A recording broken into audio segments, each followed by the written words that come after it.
안녕하세요 여러분. 11월 1일 월요일입니다. 벌써 11월 달이 됐네요. 우리 다같이 사도신경 고백하시겠습니다. 전능하사 천지를 만드신 하나님 아버지를 내가 믿사오며 그 외아들 우리 주 예수 그리스도를 믿사오니 이는 성령으로 잉태하사 동정녀 마리아에게 나시고 본디오 빌라도에게 고난을 받으사 십자가에 못 박혀 죽으시고 장사한 지 사흘 만에 죽은 자 가운데서 다시 살아나시니 하늘에 오르사 전능하신 하나님 우편에 앉아 계시다가 저리로서 산자와 죽은 자를 심판하러 오시리라. 성령을 믿사오며 거룩한 공예와 성도가 서로 교통하는 것과 죄를 사하여 주시는 것과 몸이 다시 사는 것과 영원히 사는 것을 믿사옵나이다. 아멘. 오늘 하나님께서 저희들에게 주시는 말씀은 이사야서 14장 24절에서 27절 말씀 보시겠습니다. 이사야서 14장 24절에서 27절. 페이지 수는 985쪽입니다. 이사야서 14장 24절에서 27절입니다.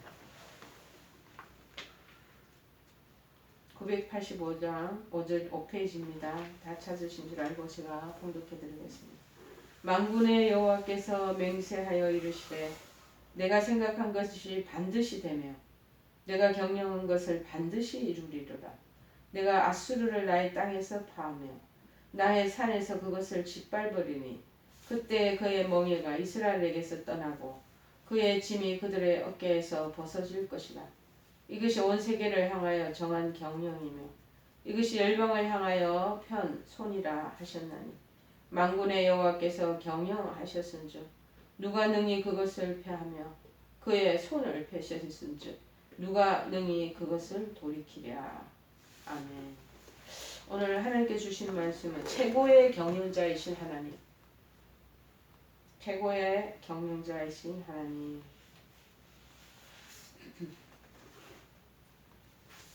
여러분, 모든 분야의 발전 속도가 놀라울 만치 빠르게 진전되고 있습니다. 지금 우리나라에도 여러 가지 디지털 쪽에 죄송합니다. 굉장히 급속한 발전을 이뤄서 지금 드론과 같이 여러 띄우는 그런 기기들을 통해서 해상에 있는 것이나 산간 지역에 있는 것이나 고도의 높은 곳에서 우리 지구상에 있는 것들을 낱낱이 살펴보고 조사하고 검색하는 일들이 지금 이제는 아주 다반사가 되어버렸습니다. 심지어는 드론으로 이제 저 산간 지역에 사시는 분들에게 택배 배달도 될 수 있고 소포도 배달할 수 있는 그런 시스템의 시대가 오게 됐고 무엇보다도 이제 전기차가 앞으로 큰 주류를 이루게 된다고 얘기하고 있습니다. 특별히 전기차 같이 이런 것이 어찌 보면 또 반은 하늘을 나는 그런 일들도 위에서 이제 공중 이런 데서 이제 도로가 생기는 것처럼 공중 그런 하늘을 나는 시대가 점점 다가오고 그렇게 개발하려고 지금 과학자들이 애를 쓰고 있는 것 같습니다. 얼마나 놀라울 만치 빨라지고 업종들은 지극히 자꾸 세분화되어가는 현대 산업사회에 있어서 뛰어난 경영 능력을 갖춘 전문가들의 중요성은 이루 말로 다 할 수가 없습니다. 그런데요, 아무리 치밀하고 아무리 그렇게 훌륭한 계획을 세웠다 할지라도 그 계획을 지혜롭게 추진하는 경영 능력을 갖춘 사람이 있어야 된다. 그 갖춘 이가 없다면 그 계획 자체가 아주 쓸모없는 것이 되어버리고 말기 때문에 경영하는 사람이 또 탁월한 그런 수완 능력이 있는 사람이 들어와야 된다는 거죠. 실로 이 경영 능력은 어떤 일을 성취하려는 하는 사람이 꼭 갖추어야 할 필수적인 요소라고 할 수가 있습니다. 한편 이러한 경영이 반드시 우리 인간의 몫인것만은 아닌 것 같습니다. 그런데 하나님은 온 우주를 처음부터 끝까지 경영하시는 위대한 경영가이시라는 것을 우리가 기억해야 할 것입니다. 자, 오늘 이사야서에서 이사야는 본문에서 당대 그 당시 세계를 정복하였던 대제국 아수르가 지금 멸망하게 될 것을 예언하면서 이는 하나님께서 경영하신 것으로 결코 헤아려질 수 없는 일이라고 선언하고 있습니다.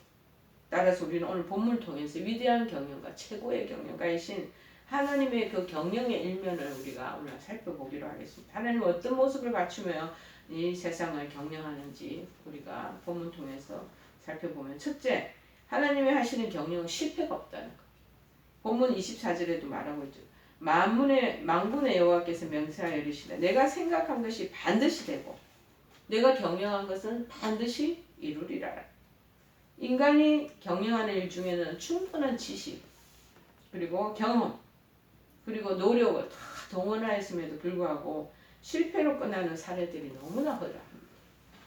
실제로 나라 안에서 그 분야의 최고의 실력자라는 평을 받고 있는 전문가들 다 모여서 오랜 세월 동안 연구하여 훌륭한 계획을 다 세웠음에도 불구하고 이를 수행해 보지도 못한 채 그냥 방치하는 국가 시책이 우리가 알지는 못하지만 하나둘이 아니라는 것이죠. 그래서 완결을 짓지 못하고 그 모든 것들이 하다가 많은, 그렇게 흐지부지하고 된 그런 경영이 굉장히 많다는 거예요. 그러나 하나님의 경영은 인간의 경영하고 다르다는 거예요. 하나님께서 한번 경영하기 시작한 일은 반드시 확실하게 이루신다는 것입니다. 사람들은 경우에 따라서 그렇게 치밀하게 세웠던 계획의 시행 기간을 늦추기도 하고, 또 어떤 것은 실효성이 없을 것 같다, 결과가 별로 탐탁치 않을 것 같다, 그럼 포기하기도 합니다만, 하나님께서는 한번 계획하신 것을 전혀 차질이 없이 정확하게 이루신다고 지금 얘기하시잖아요. 내가 생각한 것이 반드시 되면, 내가 경영한 것을 내가 반드시 이루리라. 하나님의 그 의도가, 하나님의 안에 결의가 이렇게 보이는 것이 여기 본문의 내용입니다. 그러나 하나님의 경영은 확실하게 이루시지만 사람들은 시행시간이 왔다 갔다 하는 그런 상황이 있다. 왜냐하면 차질 없이 정확하게 하시는 것은 하나님의 만유의 주제가 되신다. 모든 권세와 능력을 가지신 분이기 때문이라는 것입니다. 역대상 29장 11절 12절에 이렇게 기록되어 있습니다. 여호와여, 위대하심과 권능과 영광과 승리와 위엄이 다 주께 속하였사오니 천지에 있는 것은 다 주의 것이로소이다. 여호와여, 주권도 주께 속하였사오니 주는 높으사 만물의 머리가 되심이니이다. 부와 귀가, 부하고 아주 귀하다는 것이 다 주께로 말미암고, 또 주는 만물의 주제가 되사 당신의 손에 권세와 능력이 있사오니 모든 사람을 크게 하심과 강하게 하심이 주의 손에 다 있나이다. 주의 손바닥에 모든 것이 다 있다라는 것을 말하고 있습니다. 그래서 일찍이 이 예레미야는요, 이러한 하나님께 대해 일을 행하는 여호와, 그것을 지어서 성취하는 여호와라고 고백한 적이 있습니다. 자, 예레미야서 33장 2절에 이렇게 기록되어 있죠. 일을 행하는 여호와, 그것을 만들며 성취하시는 여호와, 그의 이름을 여호와라 하느니가 이와 같이 이르시도다 라고 고백한 내용을 봐서 틀림없이 하나님 하시는 일에 대한 것은 일을 행하고 무리를 꼭 짓는다는, 하나님 결과를 꼭 내신다는 거예요. 그러므로 하나님께서 말씀을 통해서 우리에게 알려주신 그 모든 계획은 전혀 차질이 없이 성취될 것입니다. 왜? 하나님 반드시 이루신다고 그러고, 반드시 그 모든 경영한 것을 하나님께서 만들어 성취한다고 약속하셨잖아요. 넓게는 구속의 역사, 이거부터 시작하고, 좁게는 우리 한 사람 한 사람 개인의 일생사의 그 흐름 있잖아요. 그 개인에 대한 것까지 하나님의 교육하신 바는 철저하게 이루어진다라고 얘기하고 계시는 것입니다. 둘째는 그래서 실패함이 없고, 둘째는 뭐냐? 누구에게도 방해받지 않는 경영을 하신다. 본문 27절에 보니까 말합니다. 만군의 여호와께서 경영하셨은즉 누가 능히 그것을 패하며 그 손을 펴셨은즉 누가 능히 그것을 돌이키랴, 그렇게 말합니다.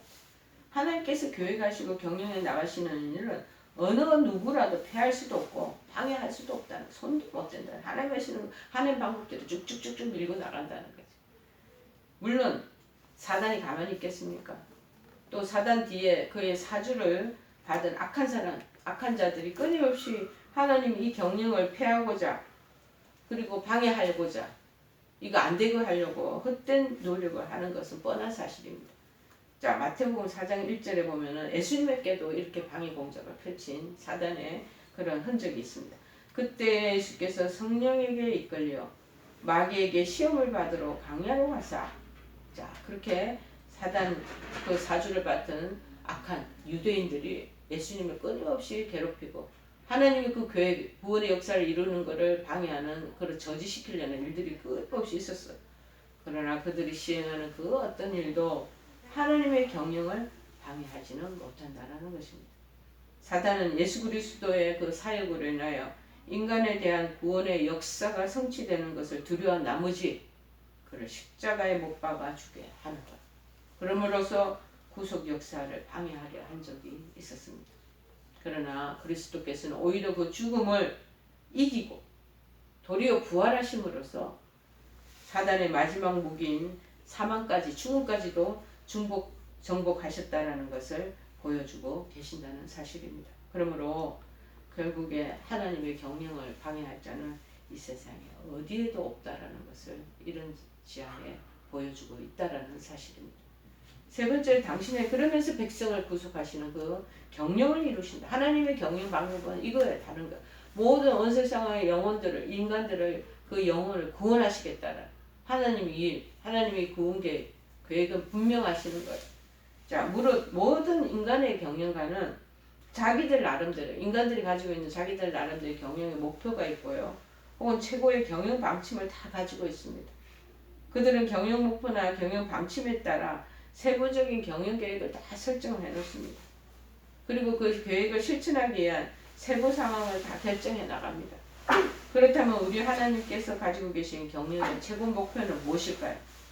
그것은 당신의 택한 백성을 다 구속하셔서 죄의 영향을 가지 않는 그런 하나님의 사람으로 만들어, 완전한 하나님의 사람으로 만들어 가시는 거예요. 하나님의 그 계획 안에 다 들어가요.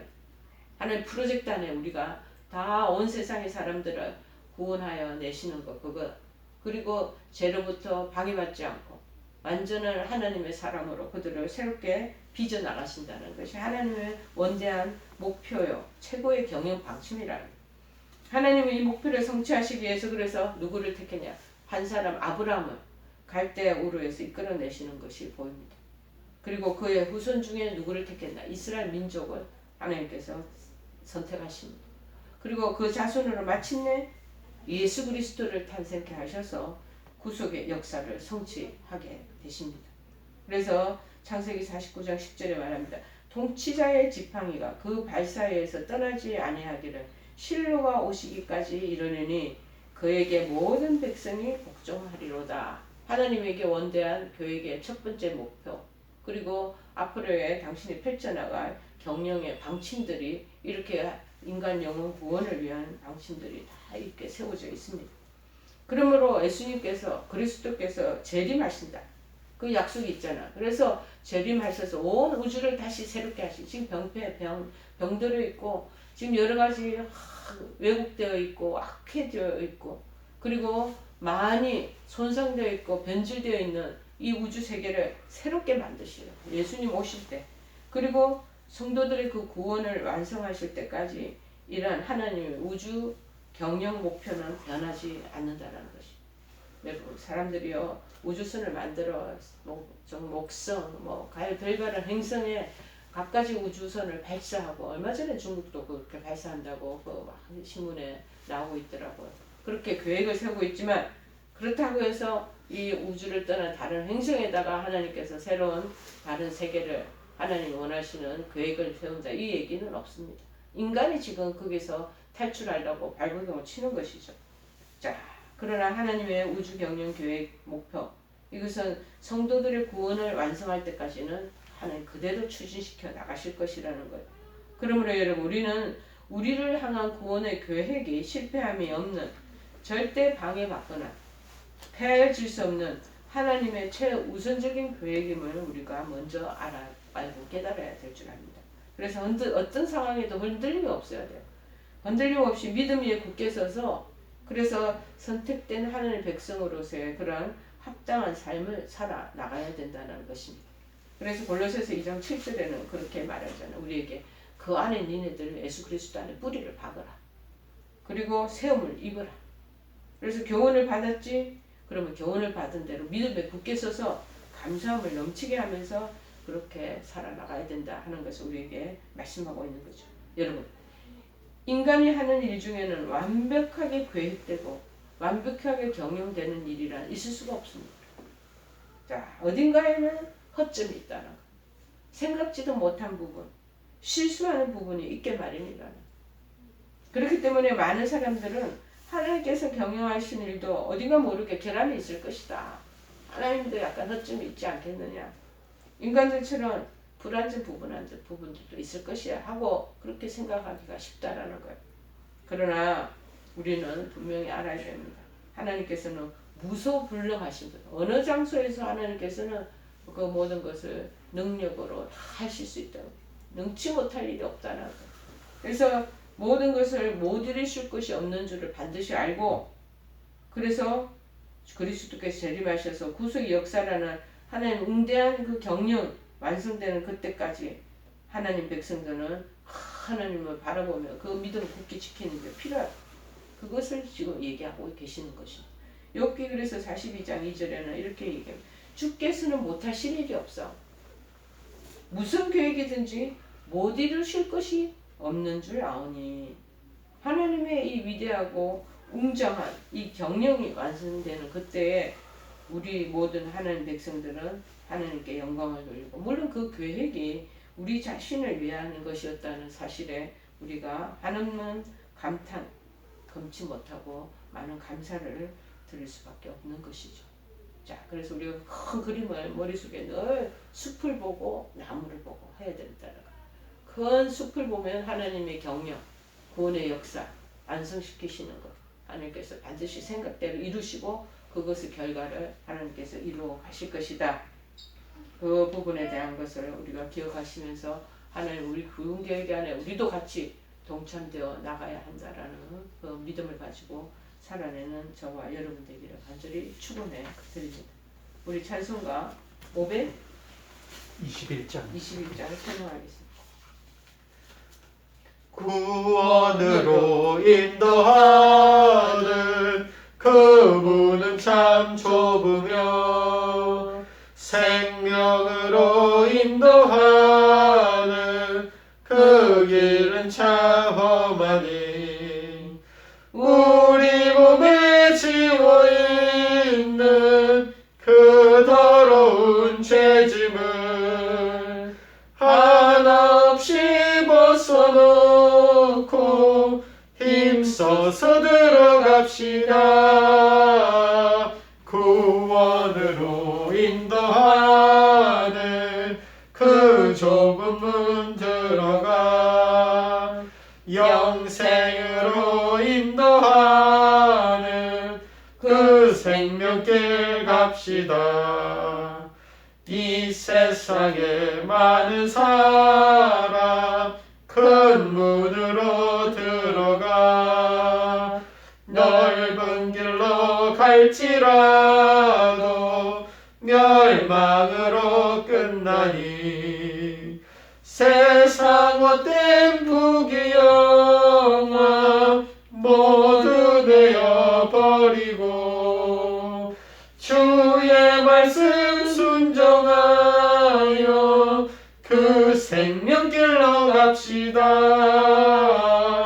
구원으로 인도하는 그 좁은 문 들어가 영생으로 인도하는 그 생명길 갑시다. 우리 다 같이 주기도문으로 기도를 마치겠습니다.